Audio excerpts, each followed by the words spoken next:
All right, guys, welcome back to another video. It's your man Jay. And this phone right here, this is the Alcatel Onyx or Onyx. So, this is definitely about the next day. I was kind of indifferent about this phone. As you can see, I actually put Nova Launcher on it.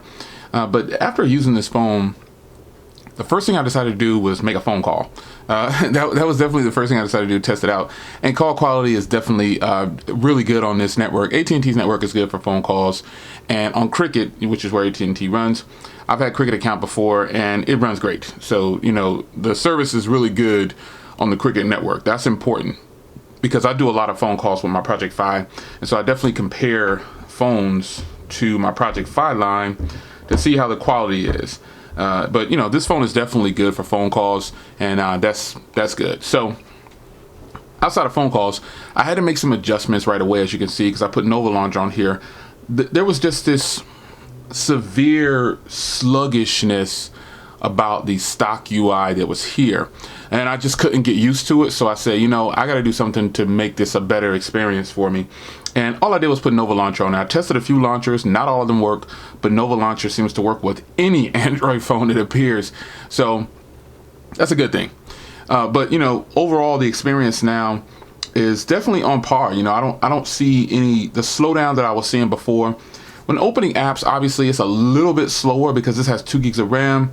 And it's a MediaTek processor, so this isn't something that is going to wow the person using it for daily usage. But what I will say is it's enough. And when you consider this is actually pretty good for what it is. $59 outright, or $39 if you port your number over to Cricket. That 59 is good enough for me. I mean, if I had to use this phone regularly, I would definitely find a lot of good things about it for that price. The first thing is the hardware. Now the hardware on this, I don't even use a case. I wouldn't even use a case for something like this. I don't think it needs a case. I think it's got this nice OnePlus, that old OnePlus soft touch, but it's not as grippy as that. It's a matte feel, which I like. I like how it tapers off around the edges with the little design or whatever. But this is a good looking phone too.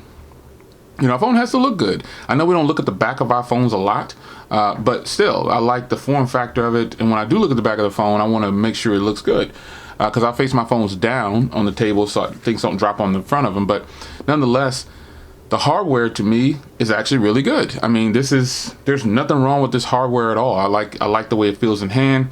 The cameras around the camera bump and all that, it is a little raised a little bit, but it's like non-existent, man. You can't even really tell. So that's not really an issue. When laying it down like this, it doesn't really move at all. So, but I will tell you that, overall the experience that you're going to get from this phone, it's not going to be this bang 'em up super fast blazing that you're getting from your other phone, like these smartphones that cost $700 or $300, $200. You're going to get a MediaTek processor with 2 gigs of RAM with less than 1 gig of RAM available at all times.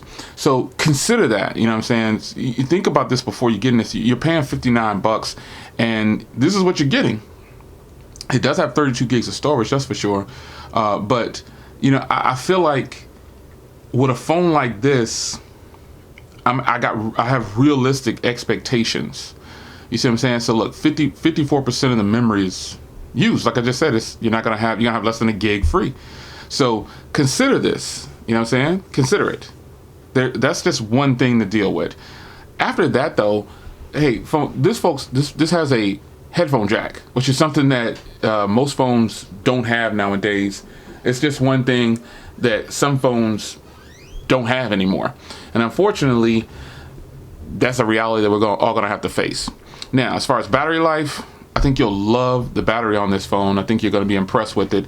I haven't charged it since yesterday. I charged it when I got it, and I'm still at 83%. Now, granted, I've predominantly just did some Twitter, YouTube, and a couple of phone calls.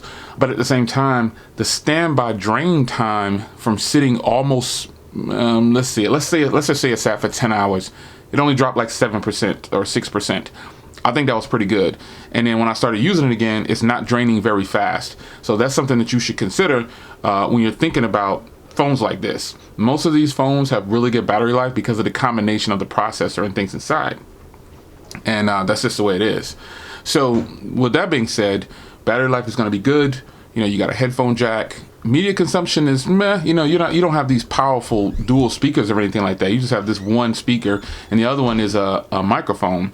And looking at the bottom of the phone here, micro USB.